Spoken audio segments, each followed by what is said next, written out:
one of the this hearts. plush. The heart would no longer be able So to work first, at like full and subscribe. capacity without So it. yeah, let's see people will Now I'll offer have to for it. restrain myself from almost People everything. are offering for it I'll have really to good. constantly Let's monitor try my this heart, one. take medications, and forget about sports forever.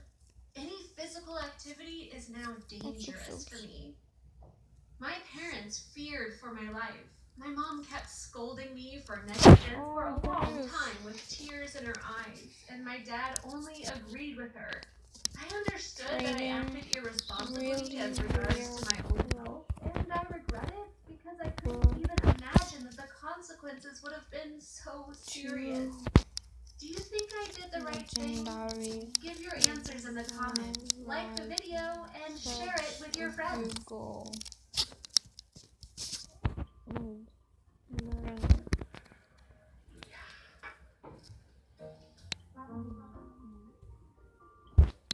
Hello everyone, my name is Linda, and in some way, I am a unique person because I have the longest nails in the world. Oh, I look forward to how you will now rush to condemn me and twirl your fingers at your temples, but I suggest you She's just gonna do refrain from this. this And you and what listen she's doing it. That's flexing for Lexos. Mental problems, family problems, and my lack of basic ideas about hygiene. However, in fact, none of those theories are true.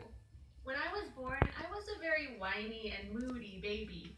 My mother hardly slept and had no idea what to do with me. I cried for reasons or without them, and of course, any manipulations with my body made me hysterical. Bathing, changing my clothes, feeding, and even cutting my nails. All of this was like death-like to my offering mother. for it. And at one point, she was so tired of all this and of my behavior that she decided to do everything that would make my calmness last as long as possible. She began to buy me this lifeless clothes that she put on only when necessary so that it could be done in a couple of seconds.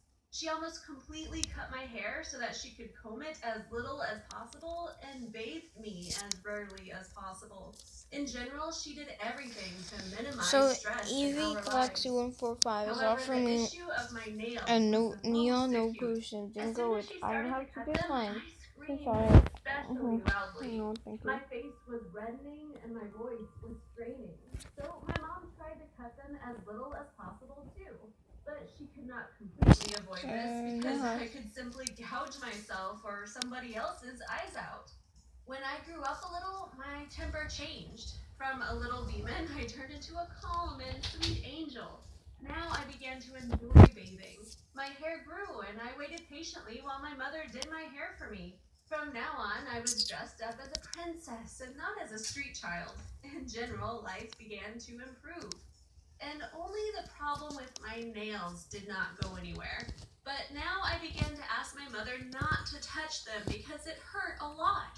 For some time, no one took these words seriously, but when I began to talk about it already at school age, my parents finally thought about it and took me to the clinic.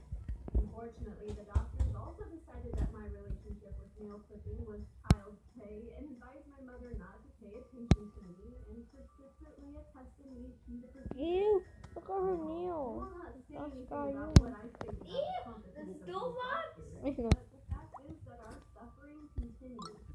Every time I had to get my nails clipped, I think the neighbors were ready to call exorcists and child services at the same time. And at some point, my mother finally realized that all of this was not normal.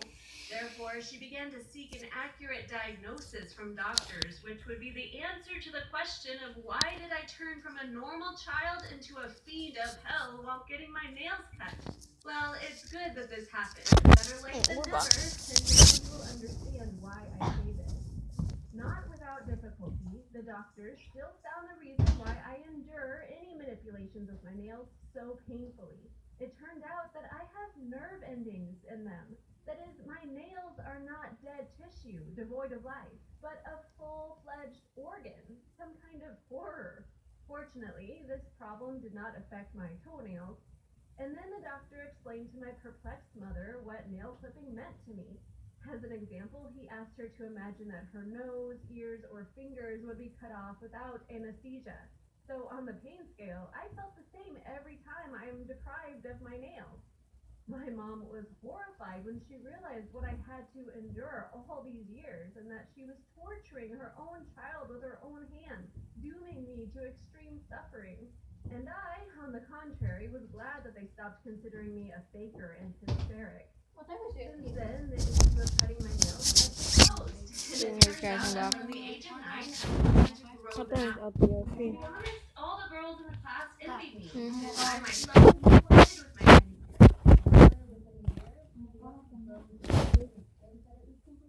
possible to Yep. live with them any longer. Their length at that time was about half a finger. Around the same time, a new physical education teacher appeared in our school. I don't know why no one warned her about why I had such long nails, but the fact is that she mistook me for a brazen, pretentious girl and loudly resented the fact that at my age it was too early to have such nails. She did not even want to hear any explanations and said that in her classes I would have to do all the same things that the other students would do. Can you guess what we were doing that day? Volleyball. Moreover, the teacher herself stood up to play in the opposite team and purposely threw the ball to me every now and then. And of course, it didn't work out well because I tried my best to protect my nails from injury, substituting my wrist under the ball. And when they were completely bruised, I automatically put my palms under the ball, flying from the serve, and it hit me right on the nails. I had a pain shock. I screamed and then lost consciousness. I came to my feet only after 3 days. And this is not surprising because I needed an urgent nail cut due to injury. The doctors decided to do it for me under anesthesia. However, we had planned to do this once a year anyway. But here we got another unpleasant surprise. It turned out that as soon as I was under anesthesia, my heart stopped. I was brought back to life with great difficulty, and that is why I was in a coma for 3 days. That is, on that day, it took me Oh, wow, yeah. forget about cutting my nails for the rest of my life. Oh, I began to grow my nails, realizing that I would never cut them again. And at first, everything was quite tolerable. Then hell broke loose. Guys, sakit yung kumot. Have them on Something my daw. fingers. And then they started hurting me with their Mga weight. touch. In addition, the most elementary things began to turn into special missions for me. Holding a spoon, combing my hair, brushing my teeth, buttoning up, zippers on clothes, putting on shoes, tying shoelaces, Bye, all guys. of this